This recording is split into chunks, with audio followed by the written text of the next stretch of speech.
Hey folks, this is Gabe Jacobson here to talk to you about Google's A2A. I want to divide the video into three logical sections. The first section is a 30,000 foot overview. Why should you even bother? What's A2A? Why worry about it? Second section is an example. I'm going to show you a working example of all the moving parts. And the third section is let's kind of look at the code and at a somewhat of a superficial level. We're going to look at real code, but not go over every single line, but enough for you to create your own samples officially. So let's talk about why even bother, right? I'm here in Google's A2A repo and GitHub repo. And what is the big deal about A2A? Why am I excited about it? Well, imagine, let me give you a metaphor. Imagine that you've got, in physics, you've got closed systems and open systems. So to me, a closed system is something like a restaurant. I don't know anything about restaurants, but let's pretend we've got this cartoonish restaurant, and let's pretend that you are the restaurant manager. So you've got a waiter who comes in with an order, right? Customer wants ratatouille. So you point to you've got an employee who is real good at chopping veggies. So you say, employee one, chop veggies, and employee two, warm up the oven, and employee three, I don't know, do whatever it takes to make ratatouille. I don't even know what ratatouille is. Then you've got another, waiter, waitress, somebody who brings the food out to the customer, then comes back with a check, customer payment, etc. Right? You're running a restaurant. What's significant here is that you have control over every employee in the sense that you know who the employees are. Let's assume you hired each one of them. You know them by first name, last name. You know who they are. You know what utility they provide to your restaurant. You know who to point at to do particular things. That is my equivalent in my metaphor to having a bunch of agents that you yourself developed within your ecosystem, right? So if you're a Salesforce, you've got Salesforce agents, and there is a Salesforce agent that looks at opportunities and accounts and stuff like that, right? But going back to a restaurant, what happens if you want to use somebody else's services? So say, for example, somebody shows at your doorstep and that person can deliver the food to a customer across town. You're not in a delivery business.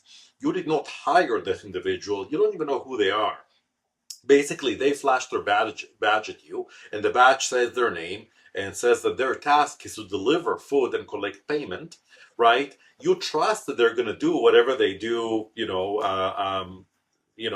like doing well. But the point is that allows you to create this kind of peer-to-peer communication to where now you can outsource the task of delivery to a person you don't really know just based on their skills. That person does their own magic their own way. You don't care if they take Uber or if they fly. It doesn't matter to you. As long as the food gets delivered and you get notified the food got delivered and you got paid. So going back to real life agents, the equivalent would be that in addition to all of your local agents, which your organization uses, what if you wanted to ping agents out in the universe? And you wanted those agents to go and provide some utility to it. You wanted to take a task. You wanted to ask all those different agents in the world, like, what are you good at?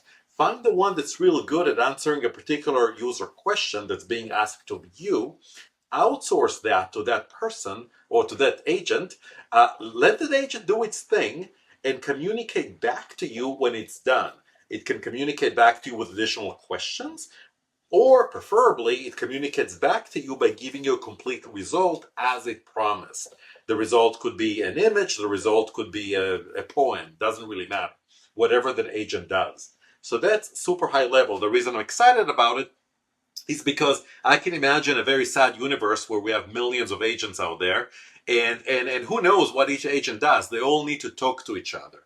They all need that me, Tarzan, you, Jane type communication, and Google's A2A, agent-to-agent protocol, provides a good framework for that, I think. So let's get into it. Let's get into an example.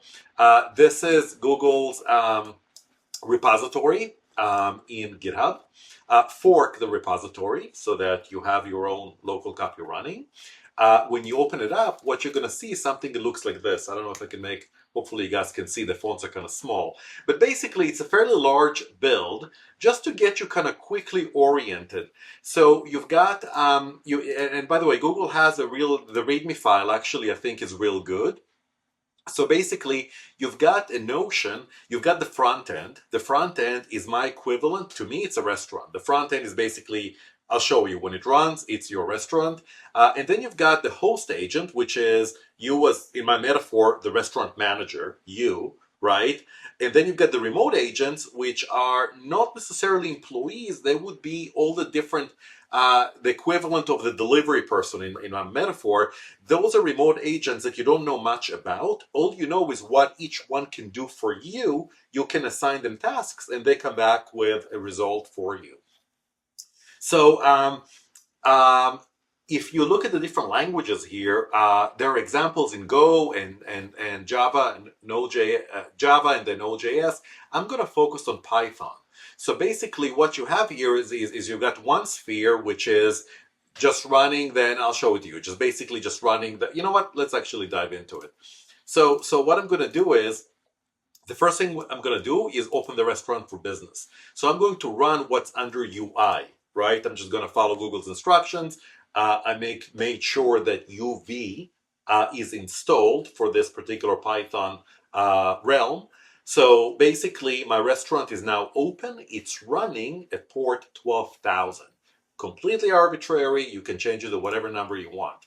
So if I now go to localhost and port 12,000, here's my restaurant open for business, right? And you can kind of see, hopefully you can see both screens so sort of side by side, but you can kind of see what my host agent is doing. It's really not doing much. It's just waiting.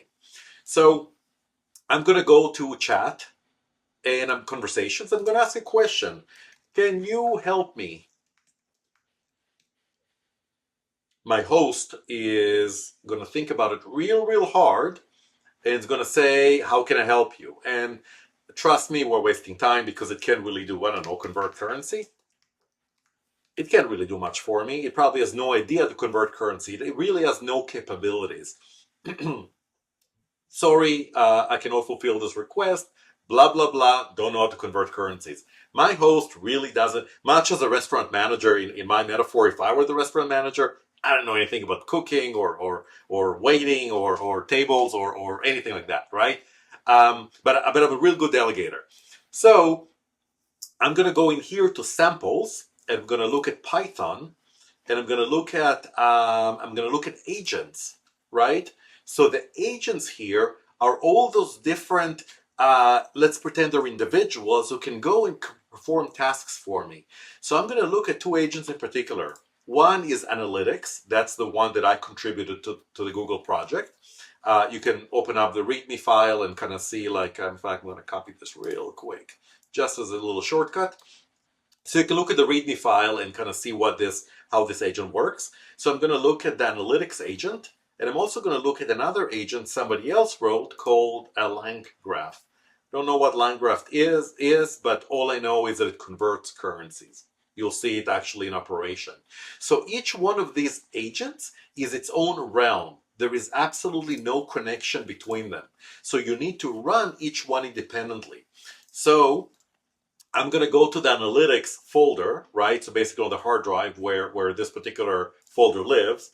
And I'm going to just, I'm going to say UV run. And it's going to run this individual agent. And it's going to run it on port, whatever port I set this to, which I think is like 1011. It should be here somewhere. I don't know, like out of the box. It's actually telling me right here. This agent is running at localhost 1011. I'm also going to go to LangGraph, this other agent somebody else wrote, and I'm going to run it. I'm going to follow their instructions to run it. Again, no connection, no relation between the agents. They just both happen to run on my Mac at different ports. And this one is running at port 10,000. So now I'm going to go into my little employment mechanism here in my restaurant, and I'm going to establish communication with those different agents. So the first agent is localhost, what was it, 10,000, right? So when I click on read, basically, so don't let localhost, by the way, don't let it throw you off. Localhost is just an artificial example because I'm running everything on my Mac. In real life, this could be some agent in Switzerland that converts currency for you, right? So this is a real URL to legitimate agent. This agent presents its credentials to me as the host agent. It presents its A2A credentials. This is part of the A2A protocol. It tells me what it's good at. It's good at currency conversion. So I'm going to say, yeah, that sounds good. And it's running at this address. Then I'm going to go and I'm going to connect to my other agent running at port 10,011. This agent is a chart generator agent, right? And it tells me, it presents its credentials, and it tells me what it's real good at, which is creating a chart, a bar chart from simple data. Sounds good. I'm going to click save. Now when I go back into conversation and start a conversation, now I can ask more meaningful questions. Notice, by the way, that each running agent is actually, I made mine real verbose, so you can actually see what it's doing. So if the question that I ask right now, I'm too lazy to type, so I just copied it from my README file. So generate a chart of revenue. January was a comma separated, was 1,000, February 2,000, March. Hell, let's say April, I just blew it out of the water. So April is just a ridiculously high number, right? So I need to generate a chart. What's going to happen is that basically notice how the host agent now figured out it can go to the charting agent, and the charting agent really takes over. The charting agent, if you kind of look at all the different, if you look at the console logs, the first thing it does is it takes basically the host agent passes the user prompt, right? The prompt is category value and key value pair, or CSV. So basically the protocol is the host passes the user's question in a fairly massaged way to the remote agent, which is my charting agent. The charting agent then uses all kinds of, I forgot how I wrote it. I think I'm using some kind of a Python library and Gemini behind the scenes to take numbers and generate a chart based on the numbers, then convert the chart to an image, and then finally return the image back to the caller. So now the caller has a pretty image they can copy and paste into PowerPoint, right? So my next question is going to say, okay, cool, now convert 100 USD to, this is an agent somebody else wrote, convert 100 USD to euro. Hit enter. Notice how this line graph agent kind of woke up for a split second. He did something and basically now says I can only provide the exchange rate between two currencies. I can only perform calculations. I don't know. I didn't ask for calculation. Would you like me? I think it's actually expecting it very precisely. USD and EUR. I didn't know that's how you say euro. Yes, please. So I'm issuing this request. Basically, the request it goes from my host agent to that remote agent, and the remote agent, this particular currency agent, returns the answer, which is it's $0.87. I'm sorry, the $1. I wish $1 is 0.87 euros, and I got my answer. And now I can go and ask for more help with charting, right? So I can go back to charting and ask for a chart with different data. And once again, this agent is going to engage, and hopefully what I get back here is I get a brand new chart. Keep in mind, this is not production code, so if you start running it in an abusive manner, every once in a while you get into this like infinite loop, and you have to keep restarting it. But that's not the point. The point is that you kind of saw how it runs, right? So basically, yeah, oh, there we go. Boom. It actually worked. There we go. So actually, this illustrates another important point. The point is that the charting agent got confused. Something happened. This is kind of a typical that it needed to do this 3 or 4, 5 different times. It doesn't matter though. The host agent doesn't actually, this is the equivalent of using, in my restaurant metaphor, of using the delivery person. Delivery person may have hit traffic, may have gone to an accident, didn't get paid. I don't know what happened, right? I want to be optimistic here. The point is that the restaurant itself doesn't really know the details. All it knows is at the end, either the food was delivered and payment was made, or it was not delivered, there was some error. In this case, it was delivered. Notice I got a new picture of a chart, which looks different from the previous chart. So hopefully this is something you can replicate locally by looking at the README files. Now, how does it actually work? So as I mentioned before, each one of these agents is its own universe, right? There is no connection between analytics and AutoGen and all the other agents in here. Each one, line graph, each one does its thing its own way. So I'm going to focus on the one that I wrote on the analytics one. One thing that, by the way, just note to self, when you're about to start running this, whether you run my example, there is something very universal here. If you look at everybody's README files, you have to have your own. You have to Google how to do this. Just go to OpenAI, go to basically, there are good instructions in Google's documentation. You've got to be able to generate your own OpenAI key so that you can use Google's Gemini, so you can use Google tools. No big deal, it's all free. When you run this command, echo blah, blah, blah, all you're really doing is creating a tiny little env file that basically saves your open key, right? A tiny little env file. You can then take this little environment file and you can copy it to all the other agents. You don't have to do it over and over again per agent. Just a little tiny hack.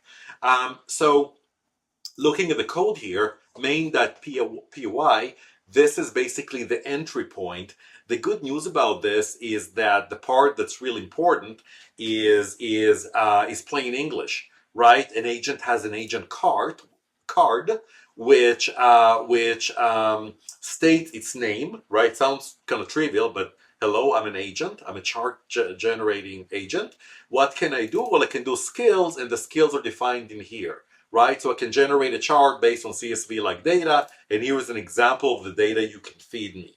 So if you remember back when we engaged the agent, how we saw this card appear in the UI, this is where the card comes from. You have to use, if you're going to jump on board and have your agents enabled for A2A, you've got to include Google's A2A server libraries, and you have to follow this convention, right? You've got to have an agent card that includes a name and skills. You also have to decide, so that is the most important part. Everything else is really details. Beyond this, you've got agent.py. Agent.py is how this agent would run had it not been for A2A. Had this been just a standalone agent that takes in CSV input, so if you actually read the Python code here, is it takes CSV input, it cleans it up because, you know, data is confusing, it cleans it up, it organizes it to be real CSV, and then it feeds a chart by organizing categories and values, which is how charting engines like it. So agent.py and agent executor.py, this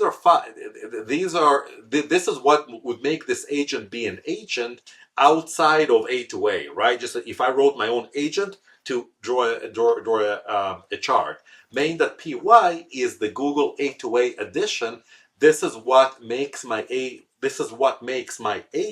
not just be a regular agent, but an agent that other agents in the universe can communicate with. So I can do another, I mean, a lot of stuff here is, you know, you can just read. It's real, again, I think it's real well documented, right? You can actually see where it's running. In real life, it would have been running at some real URL, right? One thing I would encourage Google to do is think about security, like how do you actually, I'm going to do something separate regarding that. Like how do you actually know you can trust agents? That can be an entire discussion by itself. But hopefully, I mean, this is a lot of stuff to grok. Hopefully, if you're interested in just the concept, that's the beginning of my video. An example was the second part, right? You actually saw a live example working. You can fire up all the agents here and then talk to your host. And the host is going to go and federate, and some of the agents here will give you a picture of an elephant, right? Each agent does something else, but hopefully you got the concept. I can do another video that goes into detail of how to get this to work. Leave me comments below if you have questions. I remember having to do something funky. I installed UV. I had to do some stuff to get it to work. I don't quite remember. So if anybody is stuck, just leave a comment and I'll reply to it. Thank you for watching.